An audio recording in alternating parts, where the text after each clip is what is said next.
प्रिय मित्रों, सादर नमस्कार। आप सबका मेरे YouTube channel nature and environment blog में स्वागत है।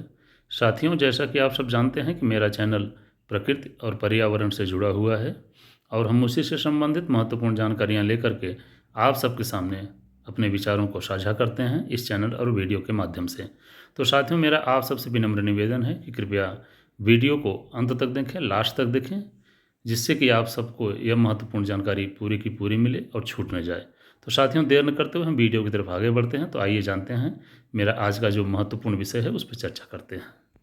तो मित्रों, आज का मेरा महत्वपूर्ण विषय है nature justice, justice of nature, प्राकृतिक न्याय के बारे में बात करेंगे। बहुत ही महत्वपूर्ण विषय है, तो कृपया आप सब बने रहें।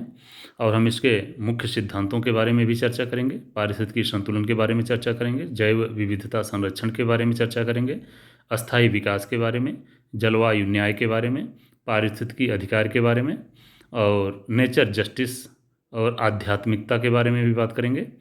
मित्रों, प्राकृतिक न्याय की गहन जानकारी के बारे में समझेंगे, प्राकृतिक न्याय का अर्थ और परिभाषा के बारे में जानेंगे।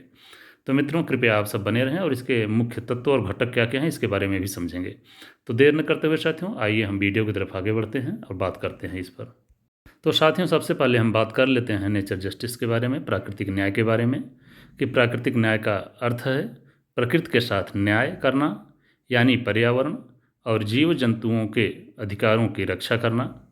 यह अवधारणा पर्यावरणीय स्थिरता, जैव विविधता संरक्षण और प्राकृतिक संसाधनों के न्याय संगत उपयोग से जुड़ी हुई है। तो आइए हम इसके मुख्य सिद्धांत के बारे में भी बात कर लेते हैं। नेचर जस्टिस, पारिस्थितिकी संतुलन, इकोलॉजी बैलेंस। मित्रों, मानव गतिविधियों को इस तरह संचालित करना कि प्रकृति का संतुलन न बिगड़े, और जैव विविधता संरक्षण, बायोडाइवर्सिटी कंजर्वेशन, विभिन्न प्रजातियों और उनके प्राकृतिक आवासों को सुरक्षित रखना। अस्थायी विकास, प्राकृतिक संसाधनों का इस तरह उपयोग करना कि भविष्य की पीढ़ियों के लिए भी वे उपलब्ध रहें। जलवायु न्याय, क्लाइमेट जस्टिस, जलवायु परिवर्तन से प्रभावित समुदायों और देशों को न्याय दिलाना। पारिस्थितिकी अधिकार, नदियाँ, जंगलों, पहाड़ों और जीव जंतुओं को कानूनी अधिकार देना, जैसा कि कुछ देशों में हो रहा है। मित्रों, आगे बात कर लेते हैं नेचर जस्टिस और आध्यात्मिकता के बारे में। तो मित्रों, भारतीय दर्शन में प्रकृति को देवी देवताओं के रूप में देखा जाता है। जैसे गंगा नदी को माता कहा जाता है और उसकी पवित्रता बनाए रखना हमारी जिम्मेदारी है। और मित्रों, जैसा कि आप सब जानते हैं कि वृक्षों और नदियों की पूजा की जाती है, और यह दर्शाती है कि प्रकृति और मानव का संबंध केवल उपयोगितावादी नहीं बल्कि आध्यात्मिक भी है। वेदों और उपनिषदों में प्रकृति संरक्षण पर जोर दिया गया है। जैसे पृथ्वी माँ है और हम इसके पुत्र हैं, अथर्ववेद में कहा गया है।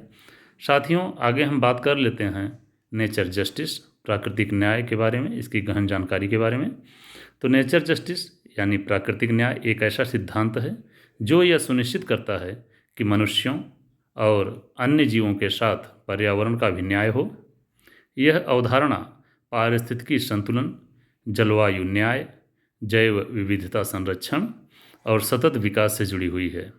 यह केवल कानूनी दृष्टिकोण से नहीं बल्कि आध्यात्मिक, सामाजिक और नैतिक पहलुओं से भी महत्वपूर्ण है। मित्रों, आगे हम बात कर लेते हैं प्राकृतिक न्याय का अर्थ और परिभाषा के बारे में। नेचर जस्टिस का अर्थ है प्राकृतिक संसाधनों और पारिस्थितिकी तंत्र के साथ न्यायपूर्ण व्यवहार करना। इसमें सभी जीव जंतुओं, वनस्पतियों, नदियों, पहाड़ों और संपूर्ण पृथ्वी के अधिकारों को मान्यता देना शामिल है। इसके मुख्य तत्व पारिस्थितिकी अधिकार, नदियों, जंगलों और जीव जंतुओं को कानूनी अधिकार देना। जलवायु न्याय, जलवायु परिवर्तन से प्रभावित समुदायों और प्रकृति को सुरक्षा प्रदान करना। जैव विविधता संरक्षण, सभी जीवों को जीने का अधिकार देना और उनकी रक्षा करना। सतत विकास, संसाधनों का इस प्रकार उपयोग करना कि भविष्य की पीढ़ियां भी उसका लाभ उठा सकें।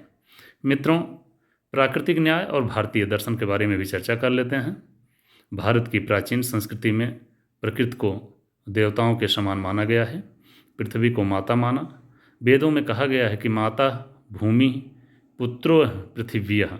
अथर्ववेद में कहा गया है कि पृथ्वी हमारी माता है और हम उसके पुत्र हैं।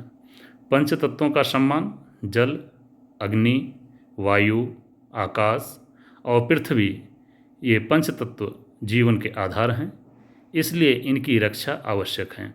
वृक्ष और नदियों की पूजा, जैसे पीपल, तुलसी और बरगद के वृक्षों की पूजा तथा गंगा, यमुना जैसी नदियों को देवी का स्थान देना प्रकृति न्याय की ही अवधारणा को दर्शाता है। और साथियों, मैं आप सबको बता दूं कि भगवत गीता में भी एक संदेश दिया गया है।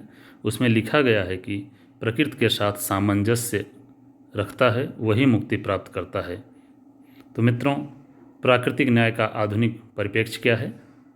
कानूनी दृष्टिकोण से कुछ देशों में प्रकृति को कानूनी अधिकार दिए हैं। न्यूजीलैंड, वहाँ की वांगानुई नदी को जीवित व्यक्ति का दर्जा मिला है। भारत, उत्तराखंड हाई कोर्ट ने गंगा और यमुना नदियों को जीवित इकाई घोषित किया है। और मित्रों, इक्वाडोर, वहाँ के संविधान में प्रकृति के अधिकारों को शामिल किया गया है। साथियों, पर्यावरण संरक्षण के लिए वैश्विक प्रयास, पेरिस जलवायु समझौता, यूएनए का सतत विकास लक्ष्य, बायोडाइवर्सिटी संधि। साथियों, सामाजिक और नैतिक जिम्मेदारी, हम इस पर भी थोड़ा चर्चा कर लेते हैं। उद्योगों को प्रदूषण कम करने के लिए जिम्मेदार बनाना, स्थानीय समुदायों को पर्यावरण संरक्षण में शामिल करना, जैविक खेती और प्राकृतिक संसाधनों के सतत उपयोग को बढ़ावा देना, प्राकृतिक न्याय और जलवायु परिवर्तन। साथियों, जलवायु परिवर्तन प्राकृतिक न्याय का एक बड़ा मुद्दा है। बढ़ता तापमान, हिमखंडों का पिघलना, वनों की कटाई और प्रदूषण इसका कारण है। मित्रों, आगे हम बात कर लेते हैं जलवायु परिवर्तन से प्रभावित क्षेत्र, हिमालय क्षेत्र, तटीय क्षेत्र, मरुस्थलीकरण। समाधान, वनों की अंधाधुंध कटाई को रोकना, नवीकरणीय ऊर्जा, सौर ऊर्जा और पवन ऊर्जा को बढ़ावा देना, जैविक खेती और पारंपरिक कृषि पद्धतियों को अपनाना, प्रकृति न्याय को बढ़ावा देने के उपाय, वृक्षारोपण को बढ़ावा देना, प्लास्टिक का उपयोग कम करें, स्थानीय और प्राकृतिक उत्पादों का उपयोग करें, जल संरक्षण करें, सौर और पवन ऊर्जा को अपनाएं। तो मित्रों, नेचर जस्टिस का उद्देश्य केवल पर्यावरण की रक्षा करना नहीं, बल्कि प्रकृति और मनुष्य के बीच एक संतुलन बनाए रखना है। अगर हम प्रकृति के साथ न्याय नहीं करेंगे तो इसका असर संपूर्ण मानव सभ्यता पर पड़ेगा। भारतीय संस्कृति में नदियों से प्रकृति के साथ सामंजस्य बनाए रखने की परंपरा रही है।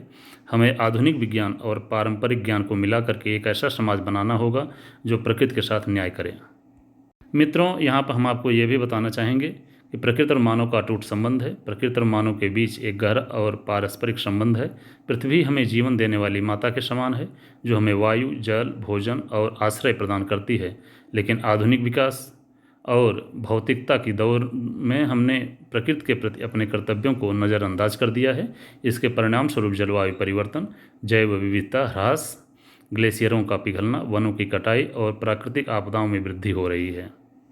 तो मित्रों, यदि आपको मेरा यह वीडियो अच्छा लगा हो तो कृपया चैनल को सब्सक्राइब करें, वीडियो को लाइक करें, कमेंट करें और शेयर करें ज़्यादा से ज़्यादा। जय हिंद, जय भारत।